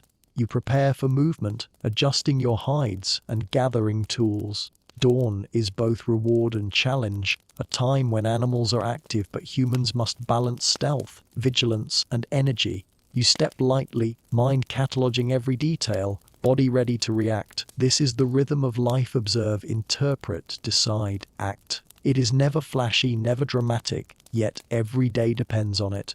By sunrise, you are fully alert, aware, and integrated with the landscape, prepared for the continuous dance of survival. The sun rises fully now, spilling warm light across the landscape. You feel it on your back, on your arms, warming muscles stiff from overnight stillness. Light transforms the world subtly, but immediately colors become clear, shadows retreat, and the tiniest details emerge from hiding. Mainstream anthropology notes that early humans relied heavily on these changes, timing movement, foraging, and hunting around the natural rhythm of light and shadow. You feel the shift instinctively, your eyes adjusting to perceive tracks, broken twigs, and other subtle cues. You walk toward a familiar grove, one that has yielded berries and roots reliably for seasons. Every path here is catalogued in memory. Where the soil is soft enough to dig, which bushes bear fruit, which patches hide thorns or insects.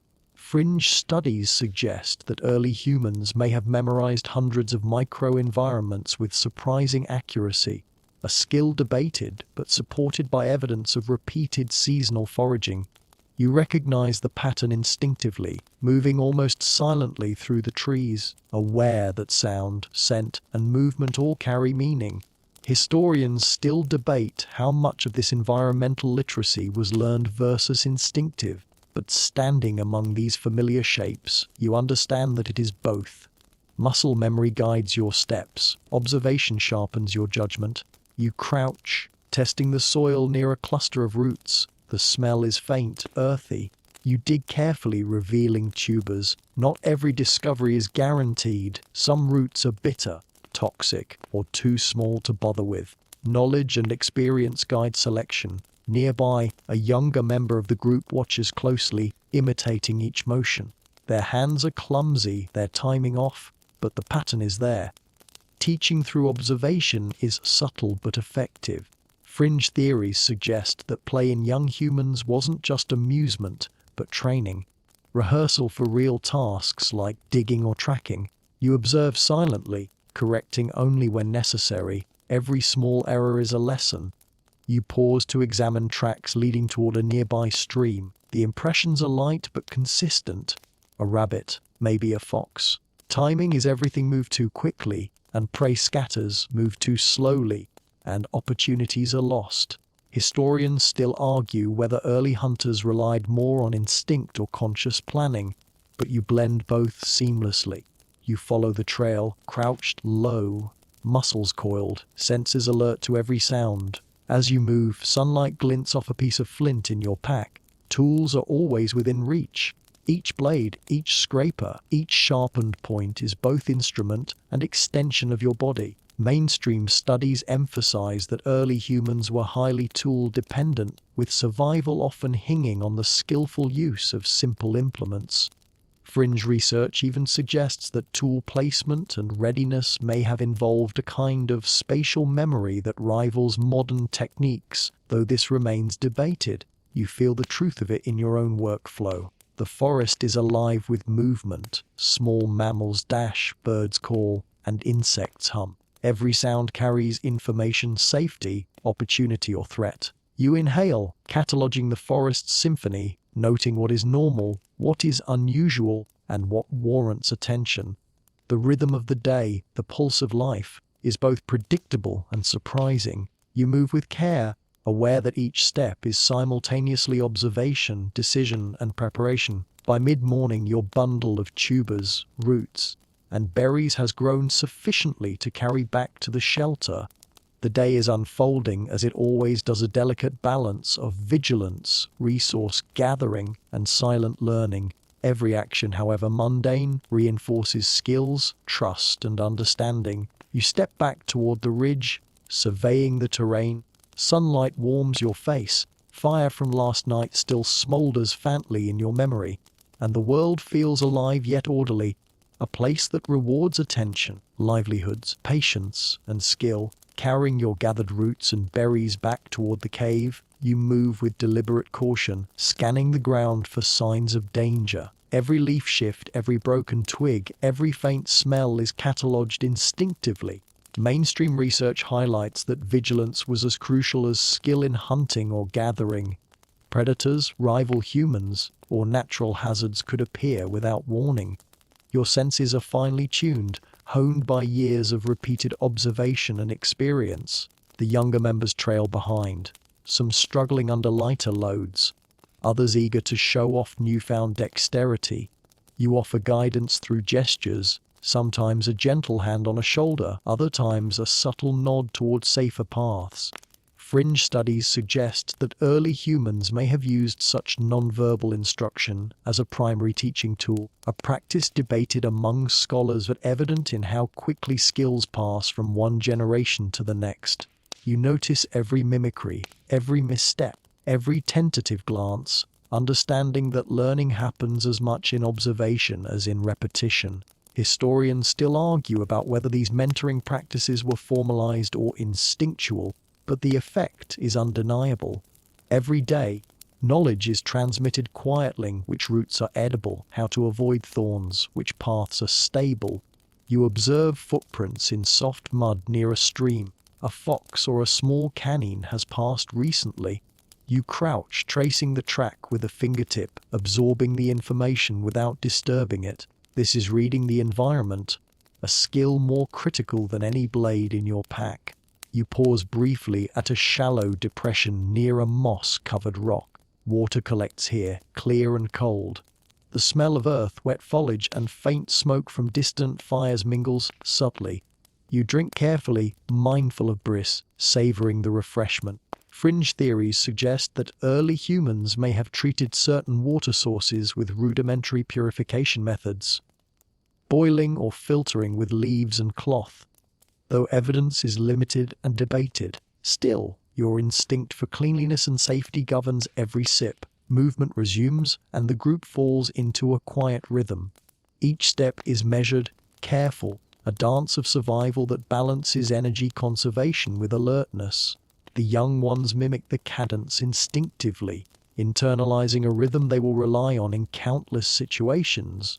Mainstream studies emphasize the importance of routine and repeated exposure in early skill acquisition. Experience, attention, and repetition are inseparable in this world. You notice a small patch of berries just beyond a fallen tree. They are ripe, glistening in the filtered sunlight. You gesture subtly to a young member, signaling that they may pick these carefully. Observation here is instruction without interruption.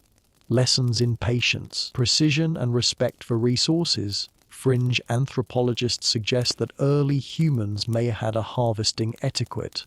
Rules guiding sustainable collection to prevent depletion. It's debated, but your actions reflect a practical version. Take what is needed, leave the rest. Approaching the cave, you pause to scan the surroundings. Shadows lengthen, the light shifting subtly, and the wind changes direction slightly. Every element informs your choices: where to place bundles, how to arrange hides, where the fire should be stoked for the evening.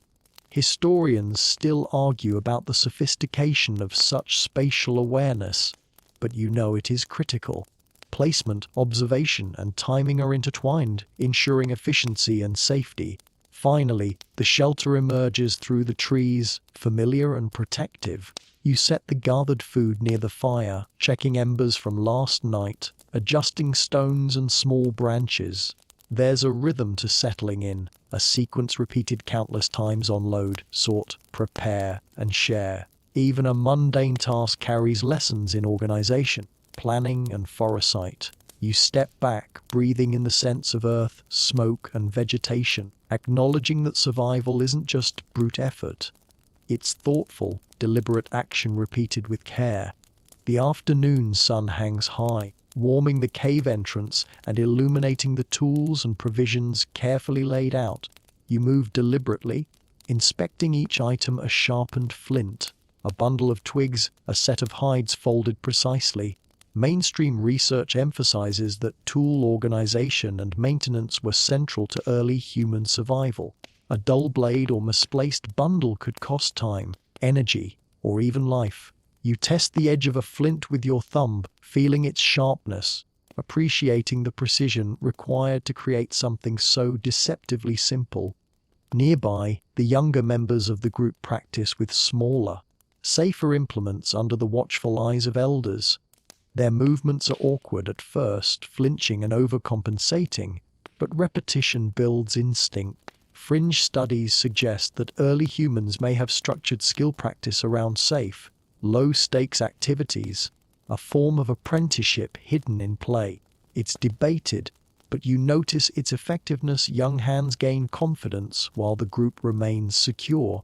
Historians still argue how formalized these training methods were, but for you, the system is obvious. Observation, imitation, and incremental guidance are woven into every interaction. You watch a child carefully scrape a small branch, replicating your own motions from days past. They hesitate, then adjust instinctively, a silent acknowledgement of guidance and practice. Each correction, each successful motion, embeds knowledge into muscle memory that will last a lifetime. Attention shifts to the fire, which still glows faintly from morning. Even when dormant, embers provide essential cues. Wind shifts, temperature changes, and smoke signals all require subtle interpretation. You poke the embers gently, coaxing a small flame to life. Fringe anthropologists suggest that managing fire may have also been a social exercise, teaching responsibility and patience to young members. It's debated, but in practice, the lessons are clear. Care and attention are non-negotiable. The sound of a distant animal catches your attention. A rustle, a faint thump, a call too subtle to identify immediately. You pause, muscles tensed, senses alert. Tracking doesn't stop just because the meal is prepared. Mainstream studies emphasize that early humans maintained continuous awareness of their surroundings, blending observation, anticipation, and instinct. You trace the noise mentally, considering wind direction, distance, and the likelihood of risk versus reward. You glance toward a patch of roots just beyond the cave, glistening faintly in the filtered sunlight. The soil is soft, and moisture indicates freshness. You gesture subtly to a young member, signaling both opportunity and caution. The act is layered. It teaches observation, judgment, and careful handling. Fringe theories suggest early humans may have passed down subtle rules for foraging that combined practicality with ecological awareness. Debated or not, you instinctively follow a similar rhythm. By evening, the cave is filled with the scent of roasted tubers, smoke, and earth. You distribute portions carefully, prioritizing elders and younger members first. Sharing is both practical and symbolic. It reinforces hierarchy, fairness, and trust. Historians still argue how deliberate or ritualized these practices were, but their effect is unmistakable. Hunger is moderated, social bonds reinforced, and lessons subtly repeated. Finally, as shadows lengthen and the wind cools the air, you settle near the fire, reflecting on the day. Skills were practiced, observations made, and vigilance maintained. Each movement, gesture, and decision contributed to the invisible web of survival knowledge that holds the group together. Even in mundane tasks, there is rhythm, purpose, and continuity. The cave, the fire, the tools, and the group form a cohesive system, an ecosystem of human persistence and understanding, quietly humming with life and learning. Twilight begins to stretch its fingers across the landscape, softening the edges of trees and rocks, and painting long shadows that crawl slowly toward the cave. You pause to take in the view, senses alert yet calm, noting the subtle change in temperature and wind. Mainstream studies show that early humans were exquisitely sensitive to these transitions. Dusk required heightened awareness as predators became more active and visibility dropped. Your body and mind are tuned to this rhythm, every muscle ready, every ear attentive. A small group of younger members follows behind, imitating your movements, learning the rhythm of approaching night. Their energy is tempered with caution, and you guide them through silent gestures. Fringe theories suggest the dusk may have served as a structured training period where youth could practice stealth, observation, and coordination under lower-risk conditions. It's debated, but the efficiency is evident. Each child gains skills without unnecessary exposure to danger. Historians still argue whether such routines were formalized or evolved naturally from necessity. But in practice, you see the patterning. Every movement is both practical and instructive. You crouch to examine a faint trail near the stream, noticing slight indentations that signal a rabbit or small predator passed moments before. Observation at this hour requires patience and subtlety. Too abrupt a movement could disrupt tracks or alert nearby animals. The wind shifts, carrying the scent of wet earth and distant vegetation. You notice subtle auditory changes, the rustle of leaves, the faint clatter of insects, and the occasional bird call winding down for the night. Every sound is data, every scent a clue. Fringe anthropologists suggest early humans may have developed heightened sensory awareness specifically for these transitional periods, a theory still debated but supported by evidence of careful nocturnal planning. You lean into the rhythm, integrating sight, sound, and smell into a seamless understanding of your surroundings. Your attention drifts briefly to the young hunters practicing silently beside you. They mimic your movements with sticks and small flints, adjusting grips, watching your posture, internalizing balance and timing. Mainstream research emphasizes that such apprenticeship was critical, blending skill acquisition with vigilance. You correct gently with hand gestures, and they respond instinctively, embedding lessons without verbal explanation. And livelihoods. Firelight flickers across the cave entrance as you approach with gathered food and small bundles of plant matter. You set them carefully, ensuring accessibility and order. Fire management continues to be a subtle lesson, maintaining embers, arranging fuel, and using smoke to signal both comfort and alertness. Fringe studies argue that fire also served as a social and instructional anchor during twilight, though this remains debated. You feel the truth of it. Even minimal flame guides attention, reinforces safety, and teaches responsibility. Meal sharing occurs quietly, the elders first, the young ones next. Portions are deliberate, lessons implicit, respect, patience, and communal responsibility reinforced alongside nutrition. Historians still debate the symbolic versus practical elements of this arrangement, but the outcomes are clear. Every member gains sustenance and absorbs social keys, patience, fairness, and hierarchy woven seamlessly into routine survival. As night deepens, the group settles near the fire. The world beyond the cave darkens, but you remain vigilant, balancing calm with readiness. Every shadow, every sound, every flicker of movement is noted. The rhythm of twilight transitions smoothly into night, reinforcing observation, practice, and awareness. You watch the young ones drift into sleep, muscles relaxing, breathing steady. Lessons of the day are embedded, quietly absorbed into body and mind, and the cycle of learning, vigilance, and survival continues unbroken. Night deepens fully, wrapping the forest and cave in a soft blanket of darkness. The stars blaze above, distant points of cold, indifferent light. You feel the chill creeping along your skin, the slight damp of evening dew settling on exposed hides, and the faint vibration of nocturnal life all around you. Mainstream anthropology emphasizes that nighttime vigilance was critical. Predators are most active under cover of darkness, and even small misjudgments could have consequences. Your senses sharpen naturally, sight, smell, hearing, each tuned to subtle cues that signal danger or opportunity. You adjust a few embers, coaxing the fire back to life. Flame is more than warmth. It's protection, a visual cue, and a psychological anchor. Fringe studies suggest that fire at night may have reinforced group cohesion, with subtle rituals or storytelling woven into the maintenance. It's debated, but you notice the calming effect. Shadows flicker across faces, tension softens, and a gentle rhythm develops between fire and rest. Historians still argue how structured nighttime activities were, but here, The routine is both practical and instructive. You glance at the younger members, curled near the fire, breathing slowly. Sleep is necessary but cautious. Instinctive vigilance alternates with resting adults watch in shifts. Tools and flints always within reach. Every shadow could hold a threat. Every sound could reveal an opportunity. A faint rustle from outside draws your attention. You tilt your head slightly, ears straining. A small fox, perhaps, passes near the stream. You notice its scent in the wind, its subtle tracks in soft mud.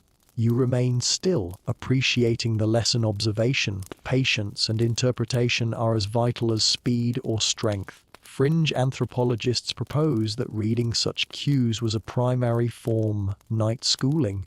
Though debated, instinct and learned behavior combine to form this skill. You shift slightly to distribute a small bundle of tubers closer to a younger hunter. The gesture is silent, but layered. It teaches foresight, sharing, and attention to others' needs. Mainstream studies highlight that social cohesion during nighttime hours was just as critical as during the day. Lessons are embedded not in words but in gestures, observation, and repetition. The wind carries the scent of distant vegetation, a subtle reminder of the larger world beyond the cave. You inhale deeply, cataloging the information, moisture content, plant types, and animal movements. Every sense contributes to an internal map of opportunity and hazard. You notice how firelight reflects of the stones, creating shadows that simulate movement, a natural test of alertness. Sleep arrives for some, but you maintain quiet vigilance. Small adjustments to the fire, shifting hides, and livelihoods, and ensuring tools are ready require only minimal effort but preserve the balance between rest and preparedness. Mainstream anthropologists note that this pattern of alternating vigilance likely improved survival while transmitting subtle lessons to younger members. Finally, as the night stretches on, you settle closer to the embers yourself, observing, reflecting, and cataloging. Awareness, caution, and care define these hours, blending observation, instinct, and quiet instruction into a seamless rhythm. Darkness, though threatening, becomes a teacher, sharpening skills, reinforcing lessons, and deepening the connection between group, environment, and survival. The quiet pulse of night embeds knowledge into body and mind, preparing you for another day of relentless adaptation. Dawn creeps over the horizon again, washing the cave mouth in pale gold and violet hues. The first light touches your skin, stirring muscles stiff from the night's vigilance. You inhale the scents of damp earth, smoke, and moss, cataloging each subtle variation. Mainstream research indicates that early humans relied on these environmental cues to begin their day efficiently, balancing hunting, gathering, and maintaining shelter. You rise slowly, feeling the rhythm of life resume with precision and quiet urgency. You scan the surroundings carefully. Tracks crisscross the soft mud outside the caving, small mammals, birds, perhaps a deer grazing nearby. You crouch, tracing the impressions with practiced fingers. Fringe studies suggest that early humans may have used these micro-cues to anticipate pre-movement and plan routes. A theory still debated, but one that matches your lived experience. Every footprint, twig snap, or leaf bend carries meaning, information that could determine success or failure for the day. Historians still argue whether this reading of the environment was conscious reasoning or deeply ingrained instinct. You suspect it was both. Muscle memory and learned patterns, and observation combined seamlessly. You gesture subtly to a younger member of the group, guiding them to notice the shallow depressions indicating a passing rabbit. No words are necessary. Attention, patience, and subtle instruction teach more effectively than speech alone. Morning chores follow the rhythm of light. You stoke the fire, tend the collected food, and inspect tools, sharpening blades and checking hafts. Mainstream studies emphasize that maintenance was continuous and livelihoods. A dull flint could spell the difference between a successful hunt and a missed opportunity. Fringe anthropologists propose that some early humans may have even had informal checklists for tools and fire readiness, debated though such organization may have been. You feel the truth in routining small, repeated tasks ensure larger survival. The young hunters practice mimicry as you work, repeating your motions with flints and sticks. Every scrape, every strike, every tentative motion builds muscle memory. Observation reinforces learning. Historians note that this combination of apprenticeship, repetition, and guided independence was critical in skill transmission. You allow them room to explore, intervening only when errors threaten safety or efficiency. You pause to observe subtle environmental changes: wind direction, cloud patterns, and water movement.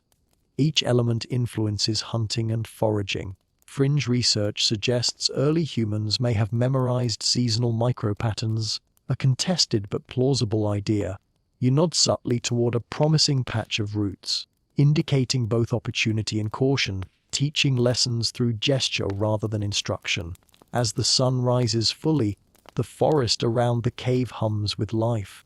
Birds call, insects skitter, and small mammals move cautiously. You step lightly, muscles coiled, senses fully engaged. Observation, patience, and timing are intertwined, each informs the other. Mainstream studies emphasize that early humans relied on this constant attention to environmental cues for both immediate survival and long-term skill development. By mid-morning, the day is in full swing. You gather, inspect, and distribute food, mentor quietly, and maintain vigilance. Every movement is deliberate, purposeful, and instructive. Life is never static. Every step, glance, and gesture is both survival and instruction. The rhythm of dawn into day reinforces lessons quietly, embedding them in the body, mind, and group cohesion. The cave, the fire, and the surrounding forest operate as a single interconnected ecosystem, and you, fully attuned, move in it with awareness, patience, and precision. The afternoon sun climbs high, and the warmth penetrates through the cave entrance, mingling with the lingering smoke from the morning fire. You feel it across your shoulders, warming tired muscles and energizing your limbs. And live mainstream research notes that early humans timed strenuous activity around such daily temperature cycles, balancing exertion with periods of rest or low-intensity labor.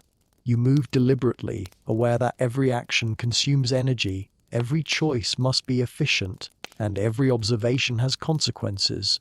You pause near a small clearing where roots and berries flourish. The younger members practice quietly, crouched low, mimicking your motions with small sticks and knives. Their hands tremble occasionally, but repetition builds precision. Fringe studies suggest that these sessions of guided practice may have functioned as informal apprenticeships, preparing youth for real hunting and foraging while minimizing risk. It's debated, but you notice their improvement in real time, subtle adjustments, instinctive corrections, and quiet understanding emerging from repeated observation. Historians still argue whether early humans consciously scheduled such practice, or if it evolved naturally from necessity. To you, the distinction is irrelevant. Skill is embedded through repetition, observation, and subtle correction. You bend to inspect faint tracks in soft mud, a fox or small rabbit, judging the freshness and direction. Movement, timing, and stealth all matter here. Mistakes are costly. You glance toward a nearby stream, noting slight ripples and scent changes. Water provides both life and information. Fringe anthropologists propose that early humans may have interpreted these cues as early environmental data points. Though this remains debated, you feel it instinctively. Subtle differences in flow, smell, and clarity tell stories about animal activity, plant health, and potential dangers nearby. You gesture subtly toward a child, indicating the area is safe to explore, teaching observation without words. Back near the cave, fire management continues. Embers from earlier still glow faintly. You coax them to life again with small twigs. Fire provides warmth, protection, and a focus for attention. Mainstream studies show fire's dual rolling practical survival and social cohesion. Fringe theory suggests fire may have been a locus for instruction, reinforcing subtle skills while providing a safe environment for youth. You observe the flickering flames, noting how shadows play across faces. and feel the calm authority it imparts. Meal preparation follows. You slice and roast tubers, inspecting each piece, distributing portions to the elders and younger members first. Sharing is practical, but it also reinforces social cohesion. Patience, fairness, and observation of hierarchy are quietly taught. Historians note that such arrangements subtly communicate rules of community life, passing knowledge alongside nutrition. The forest outside is alive with the soft hum of insects, rustle of leaves, and occasional bird calls. Each sound carries information: prey, predators, or environmental changes. You pause, tuning in, absorbing the data without conscious effort. Observation is constant, teaching continues in silence, and lessons are embedded seamlessly. Your own movements are deliberate, modeling vigilance, patience, and skill for the young hunters around you. As the afternoon wanes, shadows stretch, signaling another transition. You prepare to return gathered food to the cave, checking every step, tool, and bundle. Attention, foresight, and rhythm are vital. A misplaced item, a hasty movement, or overlooked track can have consequences. Life flows like this: yes, careful observation, deliberate action, and the continuous cycle of instruction and survival. You move as part of this rhythm, aware that every action strengthens knowledge, cohesion, and resilience. Shadows lengthen once more as evening approaches, softening the landscape and hinting at the coming night. You pause at the cave entrance, letting your eyes adjust to the dimming light, noticing every subtle shifting, the slight sway of a branch, the glint of water, the movement of insects across leaves. Mainstream studies highlight that early humans were particularly alert during these transitional periods. Dusk and dawn were times of both opportunity and risk.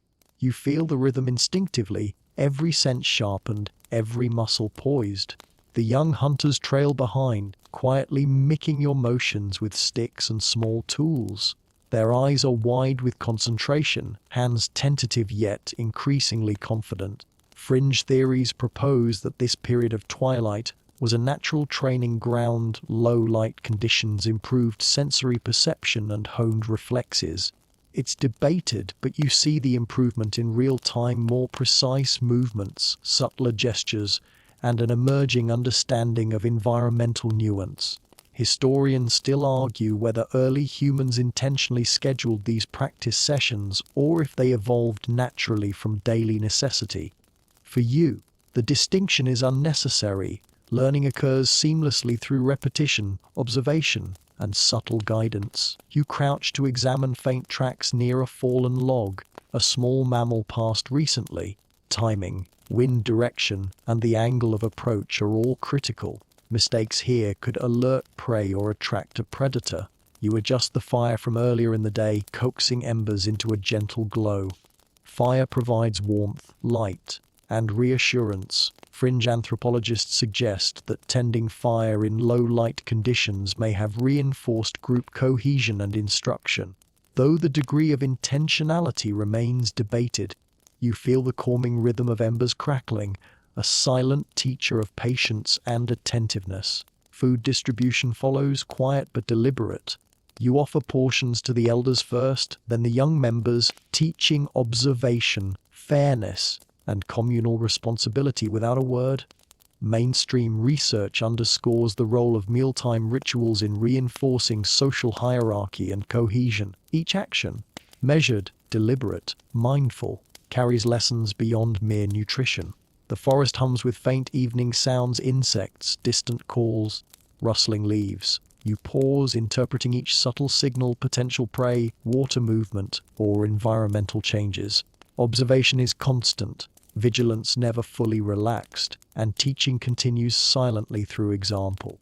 Fringe theories suggest that early humans may have treated these cues as a form of environmental literacy, passed generationally without explicit instruction. You see the truth of it in every careful motion, every alert glance, every gentle correction. As the sun dips below the horizon, you settle near the fire, watching shadows flicker across stone and hide. The young hunters begin to relax, their breathing slow and steady. Knowledge, skills, and vigilance have been quietly reinforced. You feel the rhythm of the day winding down, yet teaching, observation, and awareness remain continuous. Darkness is a tutor, patience a tool, and the cave, fire, and forest form an interlocking ecosystem of survival. Every detail, the smallest movement, scent, or sound, continues to shape understanding and capability. Night has fully settled over the cave and surrounding forest, a quiet shroud dotted with distant stars. You sit near the fire, embers glowing faintly, the warmth seeping through tired muscles. The younger members have curled close to hides, their breathing steady, bodies relaxed yet subtly alert. Mainstream research shows that communal nighttime arrangements were both practical and educational, reinforcing social bonds while allowing adults to maintain vigilance. You feel the rhythm, observation, teaching, protection, all intertwined seamlessly. The shadows cast by the fire dance across the cave walls, highlighting scratches, faded ochre markings, and the tools left from the day. Every scar and mark tells a story, past lessons, survival successes, and the accumulated knowledge of countless generations. Fringe studies suggest that these marks may have also served symbolic or mnemonic purposes. A debated idea, but one that seems plausible as you run your fingers over the grooves, recognizing patterns and reminders. Historians still argue whether early humans consciously encoded meaning in these markings, or if they were purely incidental. For you, the distinction is less important than the practical affecting every mark, every line, every impression reinforces memory, teaches vigilance, and strengthens group cohesion. You glance at the young hunters, gently shifting a blanket to keep them warm. Instruction continues in silence. Care itself is a lesson. You check the fire again, coaxing the embers to maintain a steady glow. Fringe anthropologists suggest that tending the fire was both survival and subtle pedagogy, demonstrating patience, control, and responsibility without overt instruction. Mainstream studies emphasize that fire management, like tool maintenance and food distribution, created continuous learning opportunities embedded in daily survival tasks. You trace a line of smoke curling upward, appreciating the small but constant connection it provides between environment, group, and self. The wind carries faint scents of damp earth, distant water, and the occasional animal. Each signal is noting direction, intensity, and potential significance. You listen carefully as rustling leaves and insect hums punctuate the silence. Observation is continuous, instinctive, and intertwined with instruction. Young hunters absorb everything, skills subtly reinforced through shared presence and careful modeling. Meal remnants are tidied, tools are checked and placed within reach. Even in the quiet, lessons continue. Organization, foresight, and preparedness are instilled through action. Mainstream studies indicate that repetition of these small behaviors helped maintain group efficiency and survival. You pause, glancing toward the forest beyond the cave, and feel the pulse of life continuing, unseen, relentless, and instructive. As night deepens, your own body relaxes slightly while vigilance remains. The rhythm of care, observation, and instruction blends seamlessly with reflection and quiet pride. You watch the young ones breathe softly, the embers crackle and shadows shift imperceptibly. The cave, fire, and forest together form a protective system, a living classroom, and a reminder that survival is continuous, layered, and shared. You close your eyes briefly, letting warmth, quiet, and the subtle hum of life sink in. Knowledge, instinct, and practice have been transmitted quietly through gestures, observation, and the careful rhythm of day to night cycles. You recognize the invisible threads connecting every action, every lesson, every shadow, a network of survival, memory, and continuity that sustains life. Night is not passive. It is a teacher, a guardian, and a silent partner in the daily ritual of human endurance. Now, as the fire dwindles to gentle embers and the cave settles into stillness, you let your breathing slow, sensing with the quiet rhythm of the forest outside. The faint rustle of leaves and the distant call of night creatures become a soft, reassuring hum, like a lullaby woven from earth and shadow. You feel the tension in your muscles ease, your eyes growing heavy, yet your awareness remains quietly alive, a gentle reminder of the vigilance that has guided your day. Every small lesson, every careful motion, every observation from the past hours begins to fold into memory, settling like soft sediment in the river of experience. The children are curled in hides nearby, and livelihoods, their soft breathing a rhythmic punctuation that blends seamlessly with the whisper of the wind.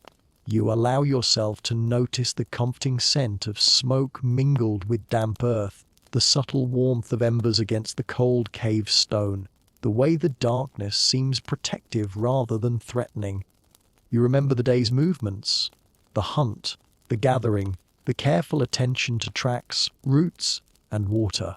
You recall teaching through gestures, guiding without words, and letting observation become knowledge. These small, deliberate acts ripple quietly, embedding survival skills into body and mind without urgency or tension. Even the most mundane tasks, the arranging of hides, the tending of fire, the distribution of food, become gentle lessons in patience, foresight, and care.